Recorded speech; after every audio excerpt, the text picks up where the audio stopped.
All right, so the first question is from, looks like Hugo says, with our Gsite, is it better to create inner pages for our services or just have one page with all of the services on there with links to the corresponding pages on the money site? Also, would it be overkill to make location pages on the Gsite too?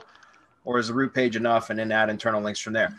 Well, Hugo, it's, we talk about theme mirroring. So however you have your primary site structured, which, should be with silo structure if necessary, but that's pretty much how you should be structuring your websites anyways. Then you want to theme mirror that, right? That's what we call theme mirroring. It was a term originally, I guess, invented or whatever from Network Empire, but it's a perfect description of what it is that we're doing. When we say theme mirroring, if you don't understand what that is, one of the things you could do is go check out theseoshield.com. That's THE shield.com.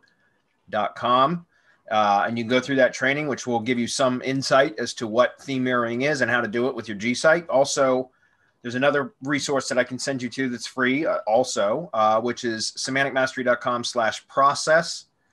If you go to the website section on there, because it's basically a process doc that talks about entity-based SEO and why we use all of the components that we do for the SEO Shield and what we teach at Semantic Mastery. And there's a website section in that process training that talks about theme mirroring and how to structure silos on your website and ultimately mirror those onto your Gsite and into your Drive stack. So the short answer is, it's better to mirror your Gsite to mimic the structure of your primary website.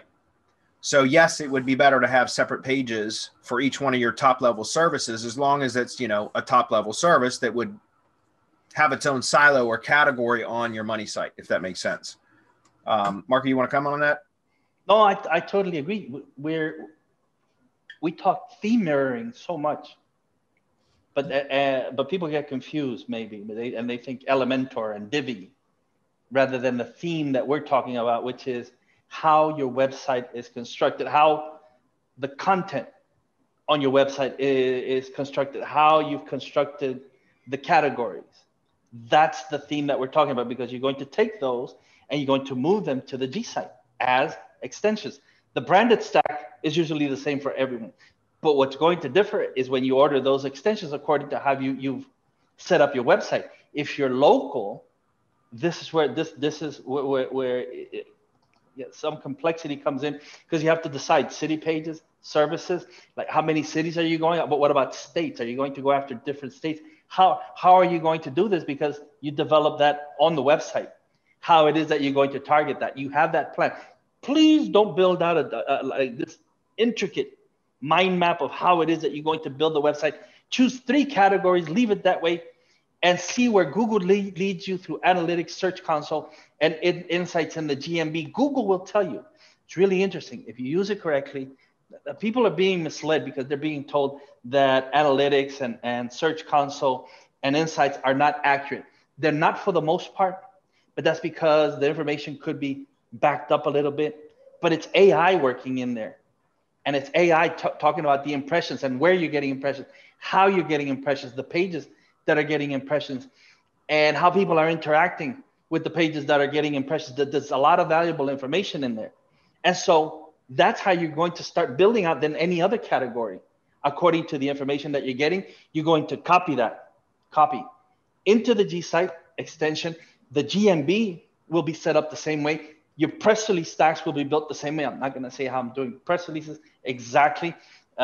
Bradley has an excellent course, right? Local PR Pro, follow that. And then behind that, it's, of course, always link building and embeds, and link building into your embeds. But the setup from the beginning, both at the content and the structure level, the theme level, is on the website, and also at the bot level, at the code level, your schema has to be tight, has to be correct. So you're just sending the messaging in code to the bot, and the messaging when the bot comes crawling your content, because it's going to look for entities also in the content. Again, watch this past Monday's replay which talks totally about content and entities and content. Yeah, and just to clarify, so theme mirroring, we're talking about topical themes, guys.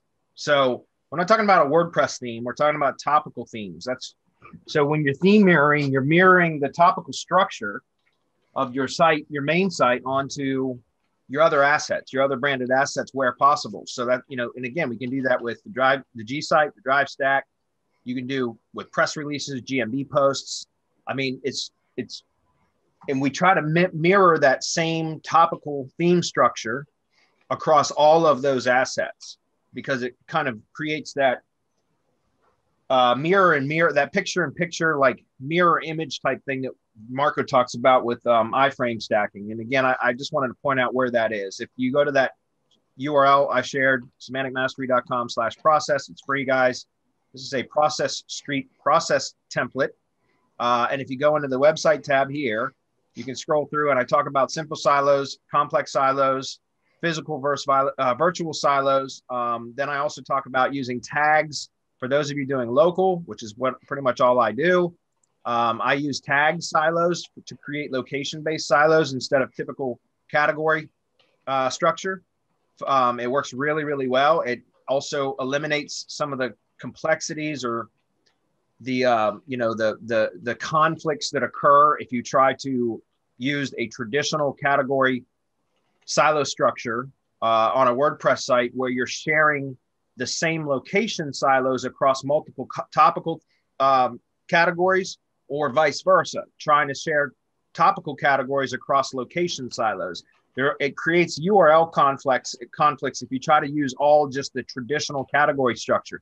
So I talk about that and why I use tags and how I do it, at least on a conceptual level, in this Process Street doc here. Okay, so again, I would highly recommend that you go through this and you can learn about it. Okay.